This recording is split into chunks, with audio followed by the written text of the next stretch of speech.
قُلِ ادْعُوا الَّذِينَ زَعَمْتُم مِّن دُونِهِ فَلَا يَمْلِكُونَ كَشْفَ الضُّرِّ عَنكُمْ وَلَا تَحْوِيلًا۔ اب یہاں پہ اللہ تعالیٰ پھر سے کفار مکہ جو ہیں ان کو خطاب فرما رہے ہیں، اور آپ صلی اللہ علیہ وسلم کو خطاب فرما کے فرما رہے ہیں کہ ان سے کہیے کہ جن کو تم پکارتے ہو اللہ تعالیٰ کو چھوڑ کر، جن کے متعلق تمہارے دعوے ہیں کہ وہ تمہارے معبود ہیں، وہ بھی اختیارات رکھتے ہیں تمہاری زندگیوں کے اندر، ان کو تم بلاؤ اور وہ تمہاری تکلیف کو دور کریں،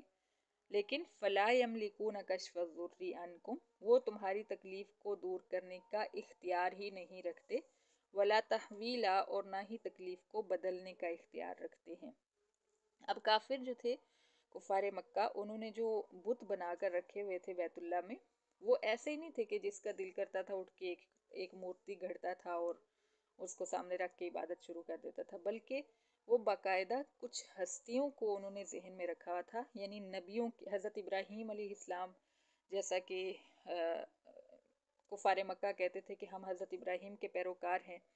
تو حضرت ابراہیم علیہ السلام کا بت بنا کے انہوں نے رکھا ہوا تھا۔ اسی طرح حضرت اسماعیل علیہ السلام کا بت بنا کے رکھا ہوا تھا۔ اسی طرح اور نبیوں کے اور ولیوں کے جو اللہ کے نیک بندے گزرے ہیں، ان کی تصویریں بنا کے، بت بنا کے رکھے ہوئے تھے، جیسے کہ آج کل بھی ہندو بھی بت بنا کے پتھروں کے سامنے رکھ کے ان کی پوجا کرتے ہیں۔ تو کفار مکہ نے بھی یہی طریقہ اپنایا ہوا تھا، اور ہم مسلمانوں کے اندر بھی یہی ہے۔ ہم نے اگرچہ بت نہیں بنائے، لیکن ہم یہی کام انبیاء کی قبروں سے سمجھتے ہیں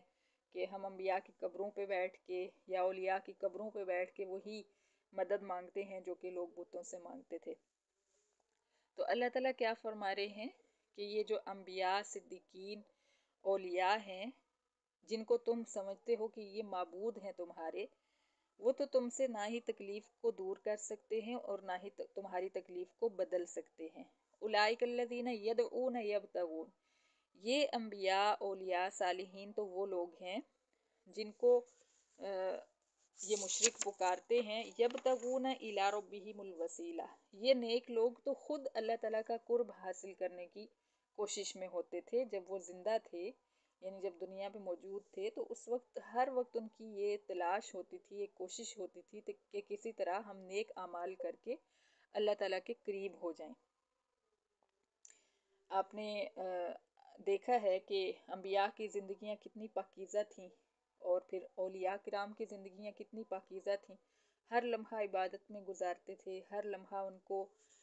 یہ فکر ہوتی تھی کہ کسی طرح ہم اللہ تعالیٰ کو راضی کر لیں، اللہ تعالیٰ کا قرب حاصل کر لیں۔ تو وسیلہ جو ہوتا ہے نا، وسیلہ کا لفظی مطلب قرب ہوتا ہے، اللہ کا قرب حاصل کرنا، اور قرب حاصل کیا جاتا ہے عبادات سے، لیکن آج کل اس کا جو وسیلہ کا مطلب ہے یہ غلط لیا جاتا ہے۔ وسیلہ لوگ سمجھتے ہیں کہ یہ ہوتا ہے کہ ہم کسی کی قبر پہ بیٹھ کے جا کے اس کو وسیلہ بنائیں گے کہ اس بزرگ کے وسیلے سے مجھے دے دے، یا فلاں نبی کے وسیلے سے مجھے دے دے۔ تو وسیلہ اسلام میں جو جائز ہے وہ دو چیزوں سے جائز ہے۔ ایک تو یہ کہ انسان اپنے نیک اعمال پیش کرے کہ اللہ تعالیٰ جی میں نے فلاں نیک اعمال آپ کے لیے کیا تھا، تو اگر آپ نے وہ میری نیکی قبول فرمائی ہے تو مجھے اس کے بدلے میں میری یہ تکلیف دور کر دیں، یا مجھے یہ فلاں نعمت عطا فرمائیں۔ تو یہ جائز ہے، جیسا کہ حدیث مبارکہ سے بھی ثابت ہے، 3 لوگوں کا واقعہ جو غار میں پھنس گئے تھے، بچپن سے ہم نے یہ سنا ہوا ہے۔ 3 لوگ غار میں پھنس گئے تھے، پتھر آگے آ گیا، پھر انہوں نے اپنے نیک اعمال پیش کیے۔ اگر نہیں پڑھا تو آپ ضرور نیٹ سے سرچ کر کے پڑھیے گا۔ اور ایک یہ طریقہ جائز ہے۔ دوسرا طریقہ اللہ تعالیٰ کی جو صفات ہیں ان کو پیش کر کے ان کا واسطہ دے کر مانگنا، ان کا واسطہ دینا کہ اللہ تعالیٰ جی اپنی رحیم ذات کے واسطے سے مجھے میری یہ تکلیف دور فرما دیجئے، اپنی کریم ذات کے واسطے سے مجھ پر کرم فرمائیے۔ تو یہ 2 طریقے جائز ہیں، جبکہ ہم وسیلہ کس طرح سے کرتے ہیں کہ فلاں بزرگ کے وسیلے سے ہمیں دے دیں، یہ چیز جو ہے احادیث سے ثابت نہیں ہے۔ تو ہم نے وہی کرنا ہے جو قرآن و حدیث ہمیں جس چیز کی اجازت دیتے ہیں۔ تو بزرگ بھی جو تھے جن کو وسیلہ بناتے ہیں، وہ وسیلہ کس چیز کو بناتے تھے؟ وہ اپنے نیک اعمال کو وسیلہ بناتے تھے۔ ہم نبی علیہ الصلوۃ والسلام کی زندگی پڑھتے ہیں کہ آپ نے کبھی بھی یہ نہیں دعا مانگی کہ اللہ تعالیٰ جی مجھے حضرت ابراہیم علیہ السلام کے واسطے سے یا ان کے وسیلے سے جنت عطا فرما دیجئے، یا کسی دنیا کی جیسے جنگ کے موقع پہ آپ دعا مانگتے کہ ہمیں فتح عطا فرمائیے، تو کبھی یہ نہیں کہتے تھے کہ مجھے حضرت ابراہیم کے واسطے سے عطا فرمائیے فتح، بلکہ آپ یا حی یا قیوم برحمتک استغیث یہ پڑھا کرتے کہ اے زندہ اور اے ہمیشہ قائم رہنے والے، یعنی گویا کہ آپ اللہ تعالیٰ کو ان دو ناموں کا واسطہ اور وسیلہ دے رہے ہیں۔ تو یہ طریقہ جو ہے یہ سنت بھی ہے اور زیادہ مقبول بھی ہے، اس سے دعائیں قبول ہوتی ہیں کہ اللہ کے جو نام ہیں، جو صفات ہیں، ان کا وسیلہ دیا جائے۔ تو اللہ تعالیٰ یہ فرما رہے ہیں کہ جن کو یہ مشرک پکارتے ہیں وہ تو خود بھی اللہ تعالیٰ کا قرب حاصل کرنے کے لیے ہر وقت کوشش کرتے رہتے تھے، ایہم اقرب، اور وہ یہ دیکھتے تھے کہ کون زیادہ قریب ہے، کون سا عمل جو ہے ان کو اللہ تعالیٰ کے زیادہ قریب کر دے گا، یا ان میں سے ایک دوسرے کے ساتھ ان کا تقابل ہوتا تھا، یعنی جیسے ہوتا ہے نا کہ فلاں جو ہے نیکیاں کر رہا ہے تو میں اس سے زیادہ نیکیاں کروں، ایک ریس ہوتی تھی ان کی آپس میں۔ وَيَرْجُونَ رَحْمَتَهُ، اور ان کی حالت یہ ہوتی تھی کہ وہ اللہ تعالیٰ کی رحمت کے امیدوار ہوتے تھے، وَيَخَافُونَ عَذَابَهُ، اور اس کے عذاب سے ڈرتے تھے۔ تو جو اللہ کی رحمت کا خود طلبگار ہو، یعنی خود فقیر ہو کہ اللہ مجھ پہ رحم کرے گا تو میرا کچھ بنے گا،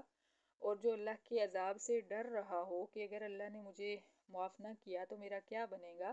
تو کیا ایسی ہستی کسی کی کوئی تکلیف دور کر سکتی ہے جو خود اللہ کی محتاج ہو؟ تو یہ غلط فہمیاں ہیں جو اسلام کے بارے میں ہمارے دلوں میں بیٹھی ہوئی ہیں، کیونکہ ہم قرآن نہیں پڑھتے، تو یہ غلط چیزیں، غلط عقائد جو ہیں ہمارے دلوں میں، ہمارے دماغوں میں بیٹھ چکے ہیں۔ ان عذاب ربک کان محذورا، کیونکہ تیرے رب کا جو عذاب ہے وہ ہے ہی ڈرنے کی چیز، وہ اتنی ہلکی پھلکی چیز نہیں ہے جس طرح کہ لوگ اس کو لائٹ لیتے ہیں، خاص طور پہ مکہ والے بار بار کہتے تھے کہ اگر نبی سچا ہے تو ہم پہ عذاب آ جائے، تو یہ اتنی ہلکی چیز نہیں ہے جس کو اتنی آسانی سے جس کا مطالبہ کیا جائے۔